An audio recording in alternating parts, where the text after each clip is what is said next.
ਵਾਹਿਗੁਰੂ ਜੀ का खालसा ਵਾਹਿਗੁਰੂ जी की फतेह। मेरे लैक्चर का विषय है अजोके युग विच भी प्रसंगक है गुरु नानक साहब जी का फलसफा। अज विश्व पद्धर ते मनुख जाति अनेकां वड्डियां चुनौतियां का सामना कर रही है। ये चुनौतियां मनुखी लालसावां, हौमे, नफरत, मजहब अते देश देशांतरां दियां हद बन्नियां नूं लैके हन। मनुख दे हंकार, लोभ, द्वैत कारण ही अज सारा संसार विकार मुखी अग विच सड़ रहा है। मनुख दी अजिही नौबत उसदे अपने मूल नाल टुटण करके आई है। मूल अर्थात सब व्यापकता जिस विचों मनुख उपजिया है, उसनों भुल के मनुख द्वैत, मायावी लालसावां अते हंकार विच नक्को नक डुब्बिया होया है। हंकार विच मनुख ने मनुख नूं ही खत्म करन लई अजिहे एटमी हथियार तैयार कर लए ने ਜਿਹੜੇ सारी दुनिया ਨੂੰ एक पल विच मुर्दाघर विच तब्दील करन दी समर्था रखते हैं। अजोकियां विश्व समस्यावां दे हल लई सानू मनुखता दे सर्वपक्षी विकास दा कोई नवा फार्मूला लभण दी लोड़ है ते यह फार्मूला श्री गुरु नानक साहब जी दे फलसफे तो ही पालिया जा सकता है। जिस तरह दे अज संसारक पद्धर ते हालात बने हुए ने, ठीक उसे तरह ही 15वीं सदी विच भारत दे राजनीतिक, धार्मिक, समाजिक अते आर्थिक हालात सन। गुरु नानक साहब जी ने उस वेले पूरी लोकाई नूं एक सांझा ते बराबरता वाला मनुखी जीवन जात सिद्धांत दिता सी। जेकर उस सिद्धांत ते चलिया जावे तां यकीनन अज भी दुनिया भर विच सारे झगड़े चेड़ियां नूं खत्म किया जा सकता है। गुरु नानक साहब जी ने एक आदर्शक जीवन जांच दी मुढ़ली शर्त यही रखी सी, सच्चो उरै सब को ऊपर सच आचार। गुरु नानक साहब जी ने सानू सब तो पहला सच अर्थात अपने मूल नूं पछाणन लई आख्या, क्योंकि जगत दे सारे ही मनुख, जीव जंतु, बनस्पति सारे इको ही सर्वशक्तिमान परमात्मा दी अंश ने, तां फिर नफरत अते हौमे दे सारे बिखेड़े क्यों? असल विच गुरु नानक साहब जी का फलसफा सानू इसे सच विच लीन होने दी जीवन जुगत दिंदा है।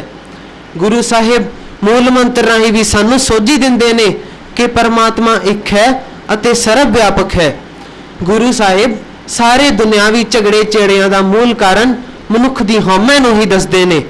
माया मोह सब कूड़ है, कूड़ो होए गया, हौमे झगड़ा पायन, झगड़े जग मोया। गुरु नानक साहब जी ने अपने जीवन विच 4 उदासियां दौरान वख-वख धर्मां अते सभ्यतावां दा अध्ययन करन तो बाद मनुख नूं किरत करो, नाम जपो ते वंड छको वाला अमली जीवन दिता सी। गुरु नानक साहब जी ने खुद करतारपुर दी धरती ते तकरीबन 17 साल रह के खेतीबाड़ी कीती ते मनुख नूं संदेश दिता, काल खाए किछ हथों दे, नानक राह पछाणे से। सरमाएदारी दे जलोच खत्म हो रहे मनुखी अधिकारां अते संवेदनावां नूं बचाउण लई ਜਿਹੜੇ समाजवाद ਦਾ होका 19वीं सदी विच कार्ल मार्क्स ने दिता सी, असल विच ਉਹ समाजवाद गुरु नानक साहब जी ने 15वीं सदी विच ही मनुख नूं दे दिता सी। सरमाएदारी 90% लोकां दा हक मार के 10% अमीर लोकां कोल सारी पूंजी इकट्ठी करन दी तरफदारी करदी है। पर गुरु नानक साहब जी वालों इस सरमाएदारी के खिलाफ 5 सदियां पहला ही हक पराया नानका उस सूअर उस गाए, गुरपीर हामा ता परे, जा मुरदार ना खाए दा जो फतवा सुनाया गया वही समाजवाद का असल होका सी। अजोके युग विच मनुख दी दशा इहो जी बनी हुई है कि भूमिपति राजे, अमीर ते गरीब सारे ही दुनियावी पदार्थां नूं इकट्ठियां करन दी दौड़ विच लगे हुए ने ते इन्हां विचों ही दूजियां दा हक मार के दुनियावी पदार्थ इकट्ठे करन विच मनुख इन्ना खुदगर्ज हो जाता है कि उसनूं अपने बच्चों अते पत्नी ते भी यकीन नहीं रहिंदा। पदार्थां दा चस्का अजिहा है कि इस विच फस के पछताउंदे होए मनुख भी इन्हां नूं छड्डना नहीं चाहुंदा ते इस दे जाल विच फसिया अपनी सारी जिंदगी गवा बैठदा है। अज साडे देश दी राजनीतिक दशा भी इहो जी बनी हुई है कि हाकम बन के बेपनाह धन अते धरती दे मालक बनन दी होड़ लगी हुई है। सरहदां तो पार ਜਿੱਥੇ ਦੂਜੇ ਦੇਸ਼ਾਂ ਦੀ ਧਰਤੀ ਦੇ ਕਬਜ਼ੇ ਨੂੰ ਲੈ ਕੇ ਲੜਾਈ ਹੈ, ਤਾਂ ਸਰਹੱਦਾਂ ਦੇ ਅੰਦਰ ਹਰਾਮ ਦੀ ਕਮਾਈ ਨਾਲ ਧਨ ਦੌਲਤਾਂ ਦੇ ਅੰਬਾਰ ਲਗਾਉਣ ਦੀ ਦੌੜ ਲੱਗੀ ਹੋਈ ਹੈ।